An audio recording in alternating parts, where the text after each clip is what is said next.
Uhlmann reporting for Katie Chats here at Technicolor in downtown Toronto with writer-director Kelvin Redvers. How does it feel to have your film The Dancing Cop programmed at Tiff? Well, I've been making movies for about 10 years now, since I was 15, so, you know, Tiff is the promised land. Tiff is what everybody tries to attain to, and when I found out I got outs, you know, excitement, ecstasy, thrilling. That's how I feel. And how have you been enjoying the festival so far?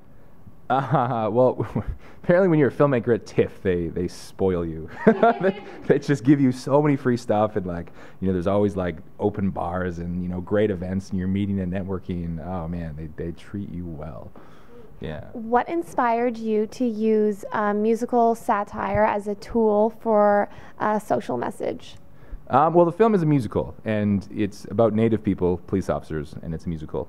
And that, you know, it's kind of a strange mix, right? But the topic of Aboriginal people and police officers is a fairly heavy topic.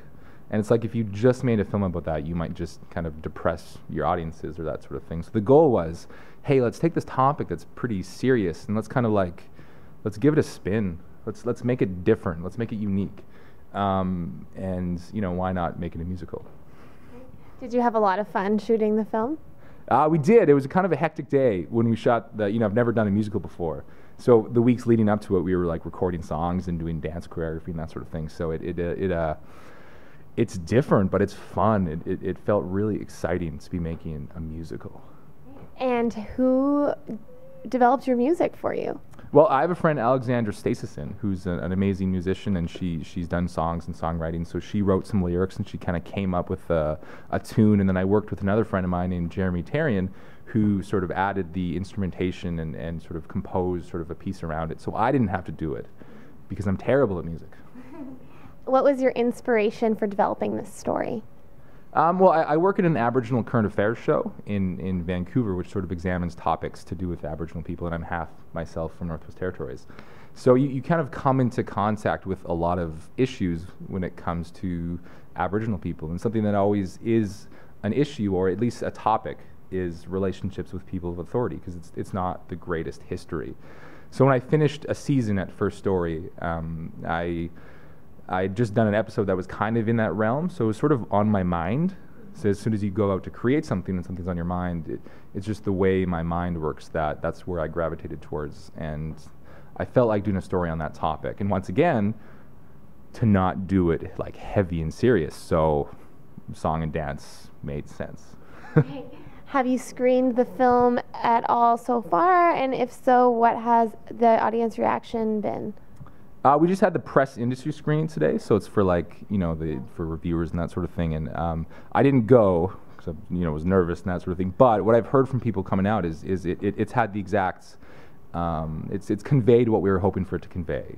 It's kind of little, you know, get some laughs. It makes people sort of think and that sort of thing. And yeah, we've been getting exactly the response we've been hoping for so far. So that's what you want as a filmmaker, to do that. Are you hoping to do other festivals as well? And do you expect it to have the same response with a Native audience? Well, I've shown it to friends of mine, and yeah, they're just as much of fans of it as anybody else. Right after our TIFF screening, we've been accepted to the Oldenburg International Film Festival in Germany.